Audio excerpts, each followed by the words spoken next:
Os pobres, aos quais Jesus ajudava, curando, libertando, e de todos os modos, mas ajudava também com esmola, com dinheiro, porque, como disse o meu amigo Betinho, a fome tem pressa.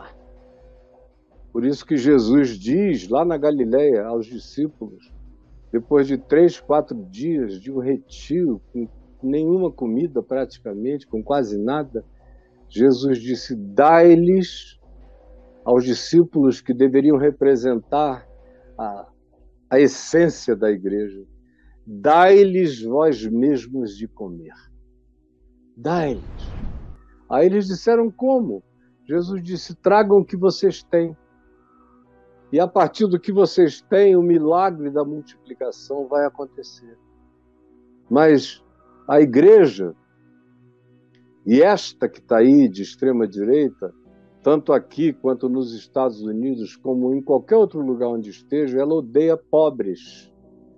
Ela diz que essa prática de socorro aos pobres é comunismo, é marxismo cultural.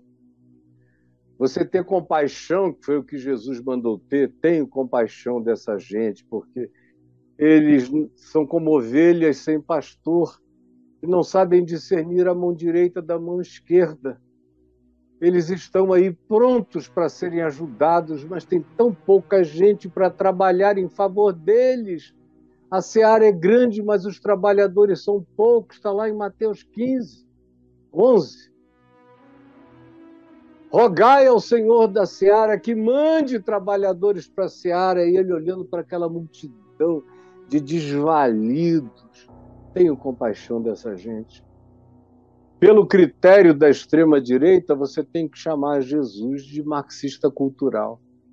Marx só veio a nascer 1900 e tantos anos depois, mas o Evangelho parece que a extrema-direita fez pertencer a Karl Marx, ao marxismo. O que foi uma ideologia que não começou de agora, começou nos Estados Unidos com o McCarthy, com o macartismo, que como não tinha comunista nos Estados Unidos, eles começaram a inventar. Artista, porque era sensível, era comunista. Diretor de cinema, porque tem um senso crítico social, era comunista. Atores, bons atores, com capacidade de encarnar papéis comoventes, eram comunistas. As pessoas que se importavam com os pobres, ou que lutavam contra o racismo, ou que se levantavam contra os divisionismos e as facções extremistas, todos esses eram comunistas. O movimento hippie foi chamado de comunista, e as igrejas dos Estados Unidos, do sul dos Estados Unidos especialmente, divulgaram nos anos 70 que os comunistas tinham deixado claro que eles iriam destruir a América através do uso de drogas, de ácidos, isso e aquilo. Agora, quem sabe a história, e tem documentários extraordinários hoje em dia sobre a história da repressão às drogas nos Estados Unidos, você vê que o próprio FBI fez parte, a CIA fez parte na promoção das drogas para desviar o olhar em outra direção. Era importante para a liberação da lei seca, com álcool, estava proibido, para a liberação tinha que ter um substitutivo, um bode expiatório, para desviar o olhar da luta dos negros contra a discriminação e o racismo. As drogas serviram também imensamente bem, patrocinadas.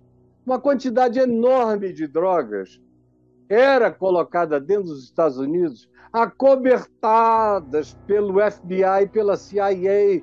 Hoje tem documentos escritos provando isso tudo.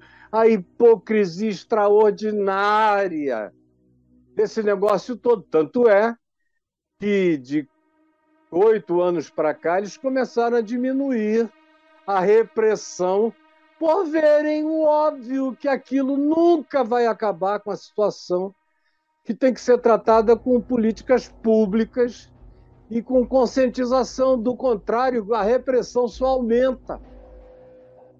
E aí começaram a fazer pequenas liberações. Estão vendo que nos lugares onde isso não é proibitivo, a violência em relação a isso praticamente não existe.